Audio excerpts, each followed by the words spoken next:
Hi friends, అందరూ ఎలా ఉన్నారు? అందరూ బాగున్నారా? మేమైతే చాలా బాగున్నాం. Welcome to Shravanthi Swamy vlogs. So మేమైతే చాలా రోజుల తర్వాతకైతే కాప్రా కట్టమైసమ్మ టెంపుల్ దగ్గరికి అయితే వెళ్ళాము.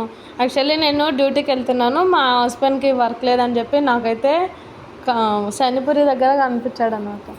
సో అక్కడ నుండి అయితే టెంపుల్కి వెళ్దామా అని చెప్పేసి అన్నాడు. ఇంకా నాకు కూడా ఆఫీస్కి టైం ఉంది కదా, ఇంకా హాఫ్ అన్ అవర్ ఉంది. ఆ లోపు టెంపుల్కి వెళ్ళేసి వస్తాం కదా. పైగా రోజు సాటర్డే ఏ టెంపుల్కి వెళ్ళాలి అంటే ఇక అన్ని టెంపుల్స్ చూసినాం కదా ఈ మధ్యలో అన్నట్టు అనుకున్నాము. అనుకొని ఇక డైరెక్ట్ తీసుకొని వెళ్ళిపోయాడు.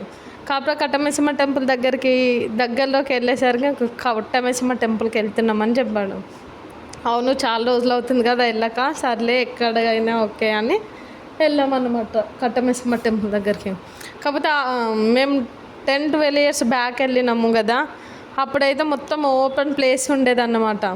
బాగా ఆడుకునేది మేము అక్కడ. ఎందుకంటే మేము అప్పుడు ఇయర్లీ వన్స్ వెళ్ళేదన్నమాట అక్కడ.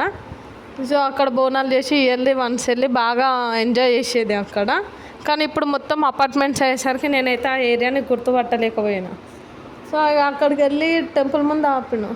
శనిపూర్ నుంచి ఇంత దగ్గర ఉందా టెంపుల్ అని అనుకున్నాను. ఇక అలా వెళ్ళిన తర్వాత కొబ్బరికాయ తీసేసుకొని కట్టమైసమ్మ టెంపుల్కి వెళ్ళి దర్శనం చేసుకొని అమ్మవారిని ఎక్కడ కూడా గర్భగుడిలోకి రానియరు. ఫస్ట్ టైం నేనైతే ఇక్కడ గర్భగుడిలోకి వెళ్ళిన, ఎవ్వరు కూడా ఏమనలేదు. అమ్మవారిని తాకి మరి దర్శనం చేసుకున్నాను. నాకైతే మస్తు మంచిగా అనిపించింది. ఫైనల్లీ మా దర్శనం అయితే ఇలా కంప్లీట్ చేసేసుకొని ఇంటికైతే వెళ్తున్నాము. మా వీడియో కనుక మీకు నచ్చినట్లయితే లైక్ చేయండి, షేర్ చేయండి, కామెంట్ చేయండి.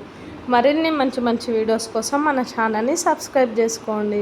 మరొక వీడియోతో మళ్ళీ కలుసుకుందాం. బాయ్ బాయ్ అందరికీ.